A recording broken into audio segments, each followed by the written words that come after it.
America வெனிசுலாவை வார் மூலியமா cheese பண்ணி so இதனால மார்க்கெட்டுக்கு என்ன நடக்கும் அப்படின்றத ஒரு ப்ரொஃபஷனல் எக்கனாமிக்ஸ் எப்படி அனலிசிஸ் பண்ணுவாங்கன்றத இந்த வீடியோல பாருங்க. ஸோ வெனிசுலா அப்படின்றது நேச்சுரல் ரிசோர்ஸுக்கான ஒரு பவர் ஹவுஸ் அப்படின்னு உங்களுக்கு தெரியுமா?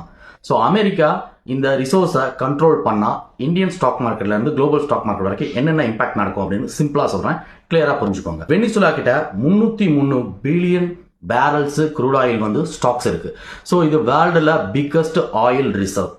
இந்த ரிஃபைனரிஸ்க்கு இதை பர்ஃபெக்டா அமெரிக்கா யூஸ் பண்ணாங்க, இந்த ஆயில்ஸை வந்து அவங்க செல் பண்ணாங்க அப்படின்னா லாங் டேர்ம் குளோபல் சப்ளை வந்து இன்க்ரீஸ் ஆகும்.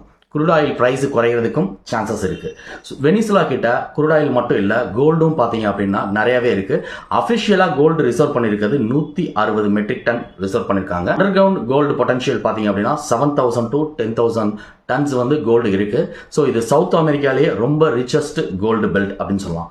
வார் டைம்ல கோல்டு பிரைஸ் வந்து மேல போகும், இது வந்து சேஃப் தான். ஸ்டெபிலிட்டி வந்தாதான் கோல்டு பிரைஸ் வந்து ஒரு கூல் டவுன். அதே மாதிரி வெனிசுலா கிட்ட ஆயில் ஓர் வந்து பாத்தீங்கன்னா 4 பில்லியன் டன்ஸ் இருக்கு. பாக்சைட் அதாவது அலுமினியம் வந்து 1.8 பில்லியன் டன்ஸ் இருக்கு. கோல்டன் அண்ட் ரேர் எர்த் அதாவது எலக்ட்ரானிக்ஸ் ஈவிக்கு யூஸ் பண்ணக்கூடியது பாத்தீங்க அப்படின்னா நியர்லி வந்து 10 பில்லியன் டன்ஸ் இருக்கு.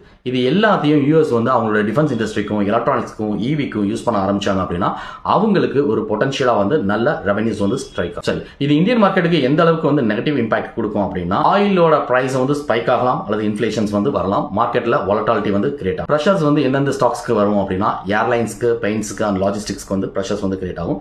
ஸோ பாசிட்டிவ் ஆஸ்பெக்ட்ஸ் அப்படின்ற போது ஆயில் சப்ளை இன்க்ரீஸ் ஆனா குரூட் ஆயில் பிரைஸ் வந்து குறையிறதுக்கு சான்ஸ் இருக்கு.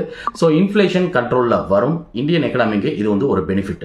பாசிட்டிவ் செக்டார்ஸ் அப்படின்னு பார்த்தோம் அப்படின்னா ஐடி செக்டார், எஃப்எம்சிஜிக்கு வந்து பாசிட்டிவா இருக்கும். ஓவராலா நிஃப்டி வந்து லாங் டேர்ம்க்கு ஒரு புல்லிஷ் ட்ரெண்ட் வந்து கிரியேட். ஸோ இப்போ வாரில் இருக்கிறதுனால ஷார்ட் டேர்ம் ஃபியர் வேணா கிரியேட் ஆகலாமே தவிர டெக்னிக்கல் ஆஸ்பெக்ட்ஸ்ல மார்க்கெட்டுக்கு வந்து எந்த வித நெகட்டிவும் இல்ல.